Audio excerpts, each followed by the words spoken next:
compartilhar com vocês uma experiência de leitura que foi muito marcante na minha vida, assim, de pessoa que lê, que é a leitura de Odisseia, de Homero. Um desses clássicos, assim, incríveis e imprescindíveis na vida de qualquer leitor. Então, esse vídeo vai ser bem especial e eu vou organizar ele em 3 partes. A primeira parte eu vou falar um pouco de como foi a experiência, de como foi ter que ler o livro, o que é que eu senti em relação a isso, porque eu já sabia da importância e da grandiosidade desse livro antes mesmo de lê-lo. A segunda parte vai ser meio que a resenha que normalmente eu faço, falando um pouco da história. E a terceira parte vai ser com algumas dicas para quem quer ler esse livro, mas assim como eu, fica com um pouco de medo, fica um pouco intimidado. Bom, como vocês sabem, eu faço o curso de letras. E eu já tinha esse livro aqui, não só nessa edição, mas em outra também, que foi presente, mas a outra acabei me desfazendo. Então, o Homero, ele é da Grécia Antiga e tem até uma polêmica se ele existe ou não, se na verdade foram vários autores que escreveram e assinaram como Homero. Eu acho que existe sim, é porque a gente gosta hoje em dia na modernidade de tudo polemizar, né? Mas enfim, isso não vem ao caso. O que vem ao caso é que eu já tinha um livro, né, nessa edição aqui, tinha em outra, mas foi essa aqui que eu escolhi ficar, que é a da Penguin Clássicos. E é uma edição bem legal, vou comentar já sobre edições, mas eu não tinha coragem de ler, porque eu sabia que Homero foi a grande influência da literatura ocidental. E também pela antiguidade do texto, né, eles foram influenciando várias coisas, inclusive textos que ainda são na antiguidade são baseados neles, e textos que são lançados, sei lá, 20, 30 anos atrás, ou até hoje em dia deve ter gente que lança livro inspirado nessa história aqui. Só que aí estava eu intimidada com esse livro, comprei, mas não tive coragem de ler. Passei no curso de letras e comecei a minha faculdade. E eis que no primeiro semestre a gente paga uma disciplina chamada Clássicos da Literatura Ocidental da Antiguidade. E quem tá lá?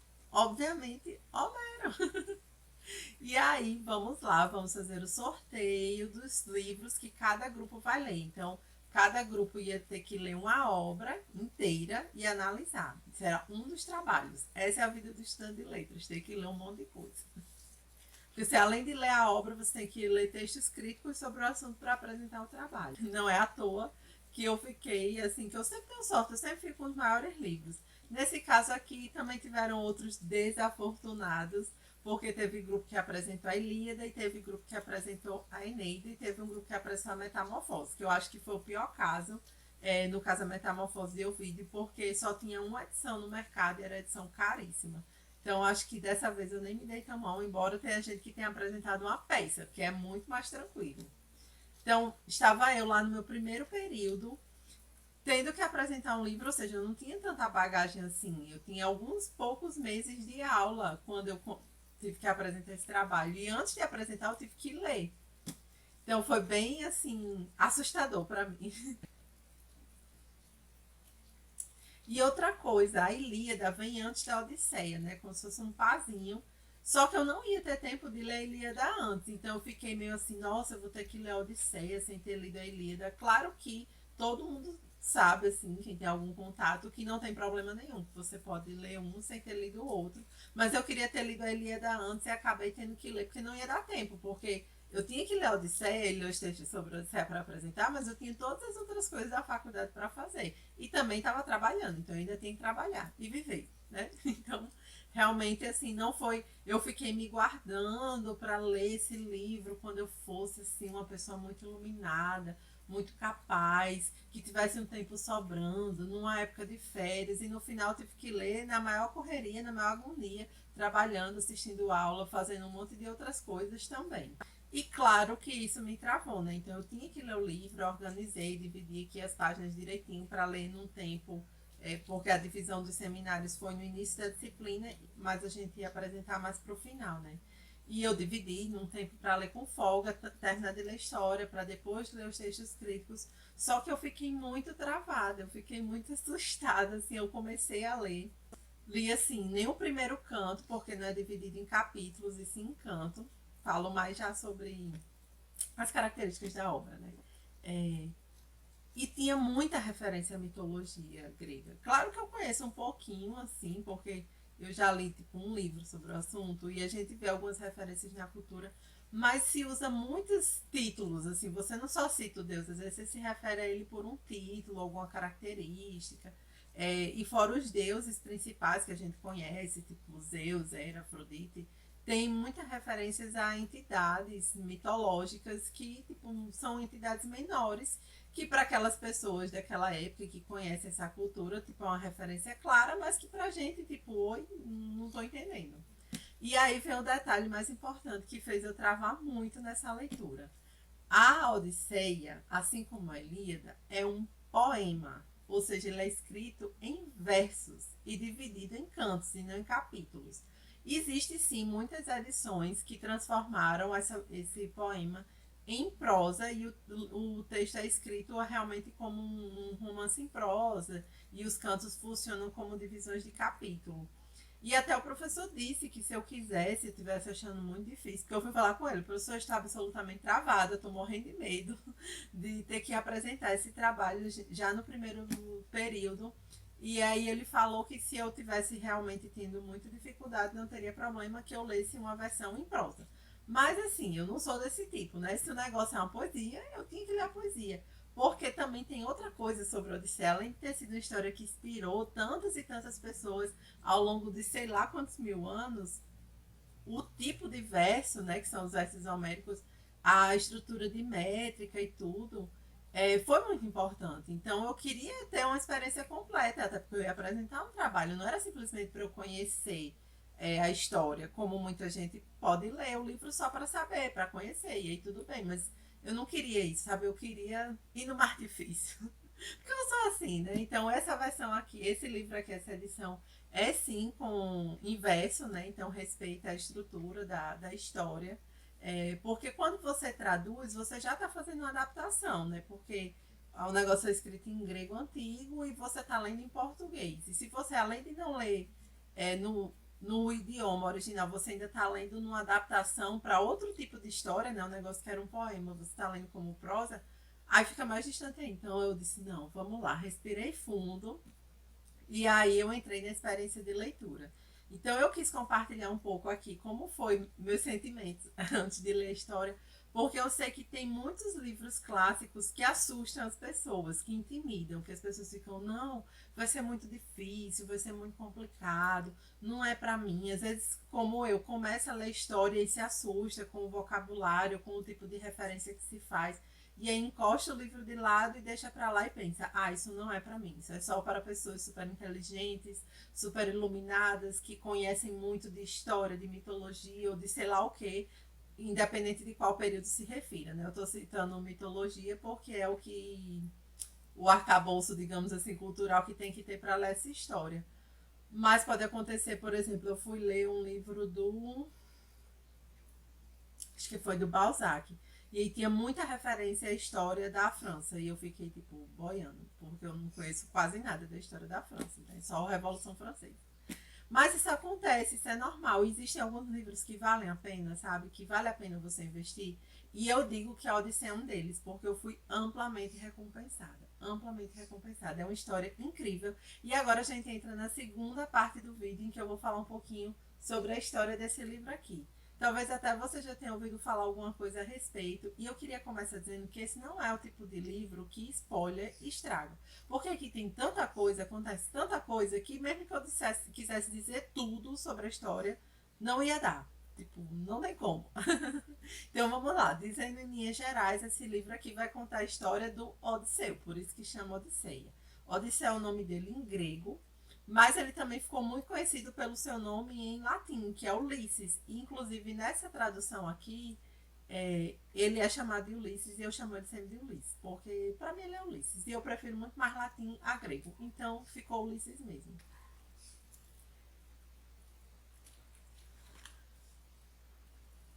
Bom, Ulisses lutou na Guerra de Troia e todo mundo deve conhecer um pouco sobre a Guerra de Troia, porque teve alguns anos atrás um filme com Brad Pitt fazendo o papel do Aquiles, né? Então eu conheci a história assim também.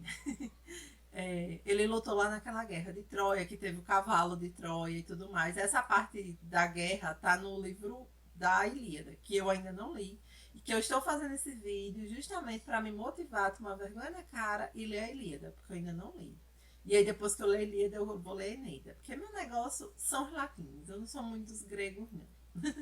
Bom, ele lutou 10 anos na Guerra de Troia, que foi o tempo que durou, né, a batalha. E quando terminou a guerra, ele ainda demorou mais 10 anos para voltar para casa, ou seja, ele ficou 20 anos fora de casa. A casa dele fica em Ítaca, ele era tipo o rei de Ítaca, e ficou lá esperando por ele a mulher dele, a Penélope, e o filho, Telêmaco, que era um quase bebê quando ele saiu, e quando ele vai regressar, ele já vai ser um homem, né? Um jovem adulto. E uma coisa muito interessante que me surpreendeu, eu achei tipo super criativo, porque a gente vê umas coisas na literatura, a gente acha que é tudo de agora. Mas esse livro é como se ele tivesse duas linhas temporais. Ele tem uma linha temporal que vou chamar de ano 20, né, que é contando os 10 anos da Guerra de Troia, mais os 10 anos que o Ulisses levou para chegar em casa. Então tem o ano 20, que o filho dele está adulto, lá em Ítaca, os pretendentes estão todos assim, tomando conta de tudo, porque sim, tem isso, né? A Penélope ficou lá, e belíssima, linda, maravilhosa. Nada do Ulisses voltar, a guerra acaba e o Ulisses não volta. Durante o período que ele está na guerra, já tem muitos homens que querem casar com ela. E acontece uma história que muita gente já deve ter ouvido falar, que ela fica costurando uma coxa de um tecido, né? Não lembro direito assim o nome do pano, mas é um pano que vai representar a mortalha. Ela vai fazer uma oferta desse, vamos chamar de tecido. Ela vai fazer vai tecer esse pano para representar a mortalha do Ulisses, e aí depois que ela ofertar este pano, aí ela estará livre para casar novamente. Só que de dia ela tece e de noite ela desfaz o que ela fez. E ela consegue enrolar os pretendentes por muitos anos, até que uma criada dela, safadinha, denuncia e diz o que é que ela está fazendo. E aí ela tem que escolher os pretendentes de todo jeito. É isso que está acontecendo no ano 20. Nesse meio tempo, enquanto eles esperam, eles ocupam a casa e ficam lá bebendo, comendo e usufruindo de todos os bens do Ulisses. E a Penélope tentando pensar num jeito de como evitar isso. E aí Telêmaco decide que vai atrás do pai, porque tem gente dizendo que ele morreu, mas ele acha que o pai não morreu, e ele tem que descobrir o que aconteceu, né? Se o pai morreu ou não. Então ele consegue, com o apoio ali de alguns anciãos de Ítaca, autorização para sair com um barco e com alguns homens em busca do pai dele. Isso no ano 20. Aí corta pra gente acompanhando Ulisses no ano 13 ou 14, mais ou menos por aí, e já começa a mostrar as 1001 tretas que ele enfrentou para voltar para casa. Inclusive, é por isso que Odisseia é um sinônimo de coisa muito demorada, coisa muito difícil. É algo que você enfrenta muitos obstáculos para conseguir realizar algo, né? Então, foi uma odisseia para chegar aqui. Ou seja, aconteceu muita coisa e acontece muita coisa. Ele encontra monstros, ciclope, sereia. E aqui as sereias, um detalhe importante, elas não têm rabo de peixe, sim, elas têm asa de pássaros. É por isso que também tem essa coisa do canto da sereia, e essa associação entre elas e pássaros, na verdade, né? E que querem ferrar com os marinheiros mesmo. Né? Então, você começa a acompanhar o Ulisses no meio da viagem dele de volta, até que chega no ponto do ano 17, e aí ele vai contar a história dele desde o ano 10, que é quando acaba a guerra. Então, a história é muito empolgante, porque você vai indo e voltando no tempo. Então, você tem duas linhas do tempo, uma que é do Ulisses, do final da guerra, ou seja, do ano 10, até o ano 20, que é quando ele consegue voltar para casa, e você tem a linha do ano 20, que é o filho dele, o Telêmaco, em busca do pai, procurando o pai para saber o que aconteceu com ele. E ainda a gente pode dizer que tem dois núcleos, o núcleo dos que estão viajando, né, tanto do Ulisses quanto do Telêmaco, depois que ele viaja e sai de Ítaca, e o núcleo de Ítaca, que fica mostrando o que está se passando com a Penélope, com os pretendentes e tudo mais. E ainda tem um provável terceiro núcleo que toca nos outros, que é o núcleo dos deuses, que eles não aparecem tanto, mas eles aparecem em momentos decisivos, e às vezes tem cantos só para eles, né? Porque há conselhos dos deuses, os deuses interferem nas vidas dos homens, né? Na cultura greco-latina, e eles não são assim deuses tipo, não necessariamente eles serão bons ou generosos ou se preocupam. Eles são tipo seres humanos que podem ter amor e ódio, vingança e compaixão. Então os deuses Atena, que Atena maravilhosa, só tenho isso a dizer, né? Atena maravilhosa, quer ajudar sempre o Ulisses. Então ela fica todo o tempo querendo intervir na vida dos homens, especialmente na vida do Ulisses, para favorecer ele conseguir realizar os feitos que ele quer realizar, né? Todas as aventuras pelas quais ele está passando. Então, vira e mexe tem conselho entre os deuses, onde Zeus vai decidir se ele autoriza ou não ela se meter. Porque se ela se meter sem ele autorizar, aí pode dar treta entre os deuses. Então, ela tem que esperar a autorização. Então, veja quão rica é essa história, quão maravilhosa, quanto tipo de... Então, você lê coisas assim de aventura, de romance, e eu fiquei assim, fascinada. Né? Não é à toa que isso aqui é chamado de épico. Você tem de tudo e é tudo muito grandioso. Né? O Ulisses, assim, ele é incrível. Eu nunca tive, desde a adolescência, nunca tive nenhum crush literário, nunca fiquei apaixonada por personagem. Mas, sinceramente, o Ulisses tem que respeitar, viu? Porque ele é incrível, o cara é inteligente, é bonito, é virtuoso, é rico, é tudo, né? E ele realiza proezas incríveis. Assim, tem situações que ele se mete, né, nessa aventura dele de volta, nesta odisseia, né?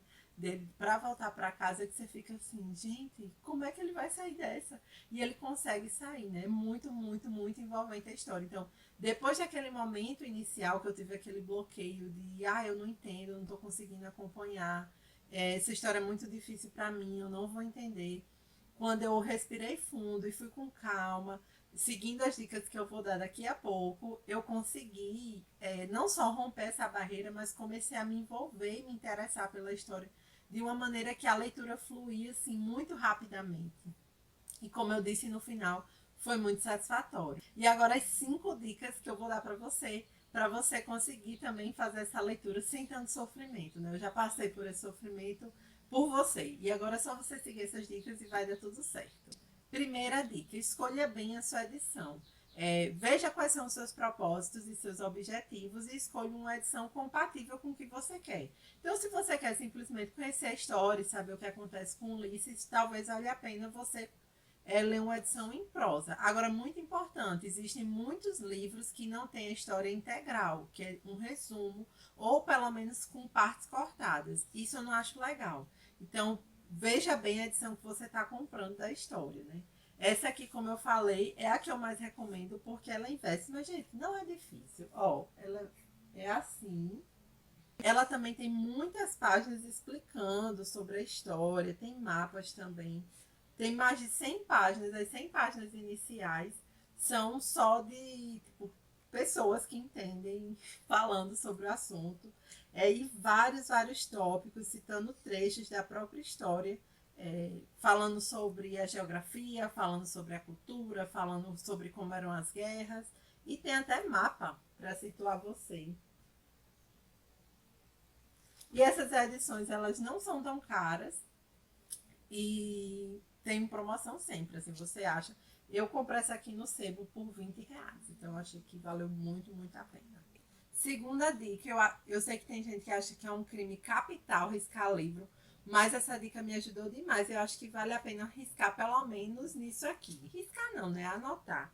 É que muitas vezes, como está em verso, você fica assim, meu Deus, quem diabo tá falando agora? Você vê uma pessoa lá falando e você não sabe quem é. Às vezes fica claro, às vezes não, porque é só mais na frente, depois que a pessoa terminou de falar, que menciona quem é. Então eu comecei a grifar, eu não sei se vai dar para ver na câmera, grifar onde dizia quem estava falando, ou quando era muito distante de quem estava falando, da fala de onde dizia, eu colocava quem era e colocava 2 pontos. Isso me ajudou demais a me situar na história, assim, fez muita diferença, deixou minha leitura muito mais fluida. Mas também eu anotava algumas coisas importantes, por exemplo, se tinha um diálogo mais extenso, eu anotava no início o que é que ia acontecer, né? Aconteceu tal coisa. Isso também porque eu ia apresentar um seminário sobre o assunto e eu precisava achar os trechos que eu ia usar no trabalho, né? Então, por isso também que eu anotei. Mas se você não vai apresentar um trabalho sobre a Odisseia, já ajuda você a anotar quem tá falando, como aqui. E, gente, sinceramente, depois eu acho que eu vou fazer um vídeo só sobre Penélope, porque ela é maravilhosa e eu acho que hoje em dia se tem uma visão muito distorcida da pessoa dela. Terceira dica é ache um ritmo de leitura. Não procure ler rápido e, meu Deus, eu não posso ficar anotando porque isso fica muito demorado e eu gasto muito tempo e às vezes eu não sei quem é um Deus e eu paro e vou pesquisar na internet, que é uma dicasinha já de bônus, e isso gasta muito tempo e eu quero ler rápido. Não, não é bem assim. Agora também assim, ali achei que tá meio chato, li uma página, já cansei, aí para, encosta o livro por 5 dias. Então, se você quiser ler muito rápido, vai ser ruim, porque você não vai aproveitar e não vai se permitir levar o tempo necessário para entender e absorver a história. Mas também, se você ler muito devagar, você vai perder o fio da meada. Como eu disse, vão entrando personagens, vão acontecendo muitas coisas. E se você passa muitos dias sem pegar no livro e ler a história, você vai acabar se desmotivando e também vai ficar cada vez mais confuso de entender, porque você vai acabar esquecendo, né? Você lê um dia e passa 7 sem ler, você pode esquecer um pouco do que aconteceu na última vez que você leu. Então, ache um ritmo aí bom, nem rápido demais, nem lento demais. Quarta dica tem a ver com essa, né, de achar um ritmo, mas não tenha medo de reler trechos. Várias vezes você pode acontecer, não só com esse livro, mas com qualquer outro, de você ler uma página, ler um capítulo, um canto inteiro, e não entendeu bem o que quis dizer, não senti que não absorveu. Então não tenha medo de voltar e reler, não tem problema nenhum. Ou como eu disse, né, se tem aparece uma entidade ou aparece um Deus e você sente que saber mais sobre aquele ser vai ser importante para a sua compreensão, para rapidinho, abre o celular, pesquisa no Google ali, do Wikipédia mesmo, só um resumo do que aquela entidade representa, o que ela faz e tal. Eu acho que ajuda demais. Não atrasa a leitura, só complementa e enriquece. E por fim, como eu disse no início desse vídeo, esse é o tipo de história que não existe spoiler. Eu poderia aqui contar exatamente o final da história e não ia fazer nenhuma diferença na sua experiência de leitura, porque é o tipo de história grandiosa, complexa e cheia de detalhes. Então a sua leitura nunca vai estar abaixo de qualquer comentário que alguém fez. E pelo contrário, se você está sentindo dificuldade de compreender alguma coisa, ver o comentário de alguém pode lhe ajudar a entender melhor. Então a dica que eu dou é que você leia textos ou veja vídeos aqui no YouTube sobre a história. Isso vai lhe ajudar demais. Saber mais ou menos do que se trata aquela história, ou entender mais ou menos qual é a daquele episódio que você está lendo, daquele trecho, pode lhe ajudar a entender melhor, e com isso sua leitura vai ser mais prazerosa e mais satisfatória. Diferente do spoiler, que é quando alguém conta alguma coisa e aí sua leitura é menos interessante, é mais chata por causa do comentário da pessoa. A Odisseia é o tipo de livro que é o contrário. O comentário da pessoa motiva a gente a ler e faz com que a gente absorva a história melhor. Então só enriquece. Bom, então compartilhe esse vídeo com quem está afim de ler a Odisseia para ajudar essa pessoa. Não se esqueça de clicar em gostei para mim e de se inscrever no canal para acompanhar os próximos vídeos. Um beijo e até a próxima.